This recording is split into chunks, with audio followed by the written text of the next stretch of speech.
I'm Michael Woods. I'm the founder of Inclusive Sport Design, and I consult with sport organisations and sports people on all things diversity and inclusion. Who we work with is typically national sport organisations, state sport organisations, community clubs and other sport providers.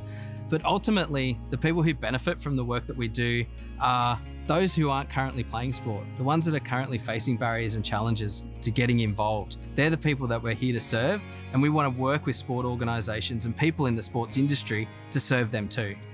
So ISD is basically here to help those sports organisations and sports providers to understand what they need to do, where they need to go, and how they can succeed.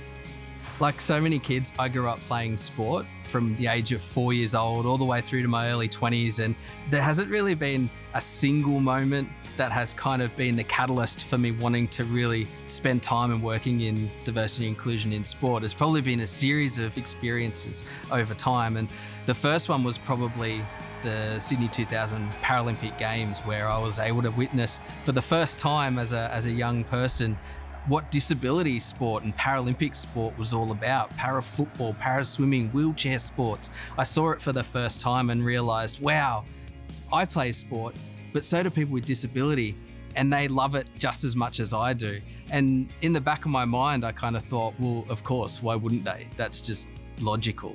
Fast forward a bunch of years, and now I'm in a position where I can create opportunities for people to access sport, whether it's with disability, whether it's people from different cultural and ethnic backgrounds, whether it's people of diverse gender and sexuality. Whoever you are, you should have the opportunity to play sport. If I think about my experience with sport and the things that kept me involved and motivated me to play, yeah, it was, getting out and being active and fit and things like that. But it was also about the friendships and relationships that I made and the fun that I had with them.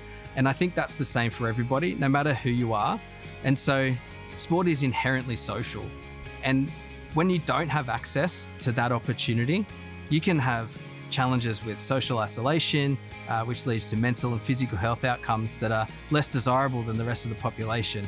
So if we create more space for people to play sport, we're actually helping more people have better health outcomes and therefore better lives. But we know that in sport, the diversity we see in the wider world isn't always reflected there. Sometimes there's barriers to access, sometimes there's issues and challenges that we face in sport that means not everybody can participate. So that's where inclusion comes in, because inclusion is the proactive things that we do in order to create those inclusive spaces that welcome people, celebrate who they are, and ensure that they can take part in sport just like anybody else.